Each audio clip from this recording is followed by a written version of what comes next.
Salut, je suis tout simplement Alicia et aujourd'hui j'aimerais te parler du déclic.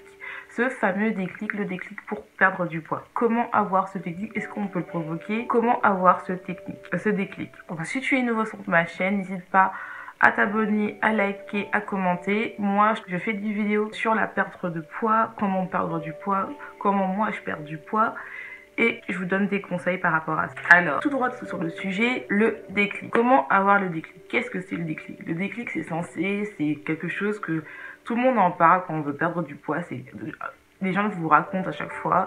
C'est un jour ou l'autre, ça y est, j'ai compris. Du jour au lendemain, j'ai décidé de perdre du poids. J'ai eu ce fameux déclic. La chose qui fait que ça y est... je vais perdre du poids. C'est-à-dire, les gens ils vous disent bah oui, j'en avais marre de plus rentrer dans les jeans, qu'on se moque de moi. Voilà, j'ai eu le déclic. Moi, je vais vous parler de mon déclic à moi. Oui, je crois au déclic. Je pense que, pour moi, je pense qu'il peut être provoqué. Mais s'il est provoqué, ça va mettre du temps à arriver, contrairement à ce qu'il vient de soi-même, en fait. Moi, mon déclic est arrivé... parce que en fait il y a eu plusieurs déclics. J'ai mis du temps à me mettre à perdre du poids, même si t'as pas encore vu ma vidéo où je parle est-ce que être prête à perdre du poids ou être motivée à perdre du poids c'est la même chose. Non, ce n'est pas parce qu'on peut être très motivé à perdre du poids mais ne pas être prête. Et moi j'étais motivée à perdre du poids mais je n'étais pas prête dans ma tête. Et là, je suis prête et j'ai eu le déclic. Mon premier déclic a été quand, il y a quelques temps, c'était d'une rupture et d'une rupture sentimentale. Et en fait, je me suis rendu compte que cette rupture m'a fait beaucoup de mal. Et donc, en fait, je me suis réfugiée dans la nourriture. Et je me suis rendu compte, en fait, que la nourriture ne résoudrait pas mon problème, mais plutôt, en fait, que ça empirait, en fait. Plus je grossissais et plus je me sentais mal. Et en fait, à un moment, la nourriture me faisait plus plaisir. C'est-à-dire que c'était juste un aspect pour moi, pour noyer mes émotions et pour noyer le fait que j'étais mal. Et donc, en fait, je me détruisais. Pour moi, à ce stade-là, je me détruisais littéralement pour anesthésier mes sentiments, en fait. Et je me suis rendu compte qu'en gros, c'est pas ça allait arranger mon mal. Non pas que je voulais retourner avec cette personne-là, mais plus parce que en fait, je voulais aller mieux, je voulais tout oublier. Et en fait, ça met du temps et moi, je voulais que ça soit comme le second déclic que j'ai eu, c'est qu'à un moment, en fait, je me suis rendu compte que c'est pas là où j'ai commencé vraiment à faire attention à ce que je mange, à donner le meilleur de moi-même, à être ma propre vérité.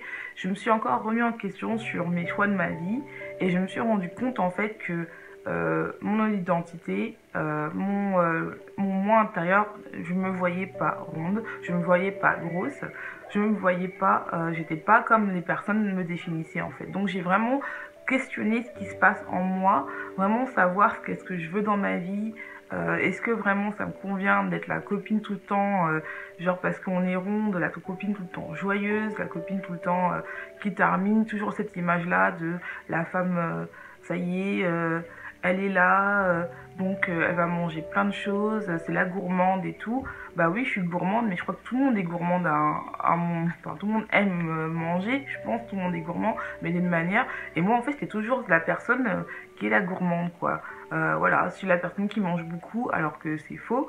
Je grignote beaucoup, mais je mange pas beaucoup. Et en fait, j'en avais marre de cette image-là, de l'étiquette qu'on me donnait, c'est-à-dire l'étiquette qui doit être la grande sœur, qui doit tout faire parfait. Donc ça me mettait trop de pression en fait. Et je me suis rendu compte que non, j'étais pas ça.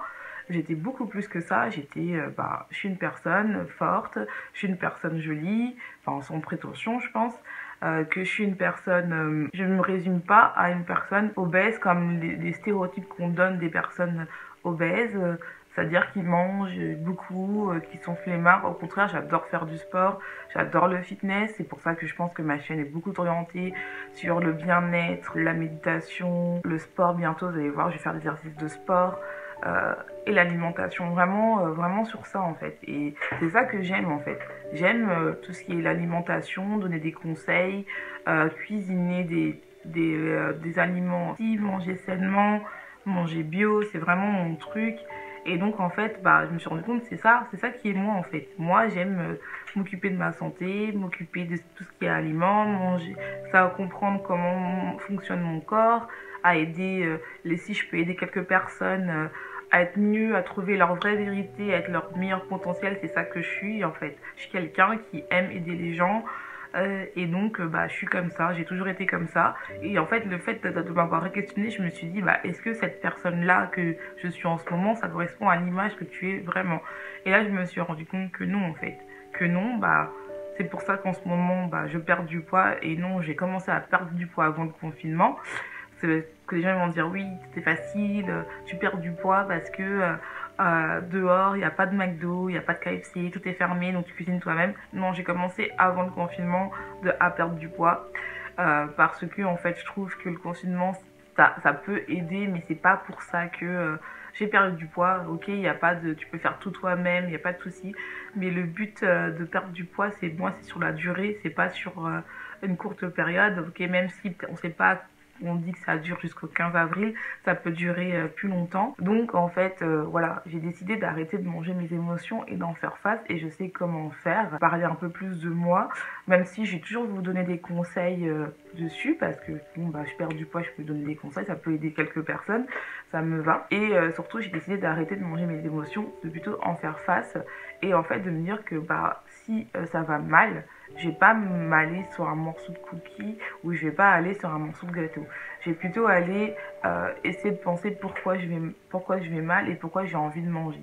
Je sais que c'est dur parce que surtout quand il est là à me regarder, que tu vis la même chose, tu manges tes émotions, c'est quand même compliqué.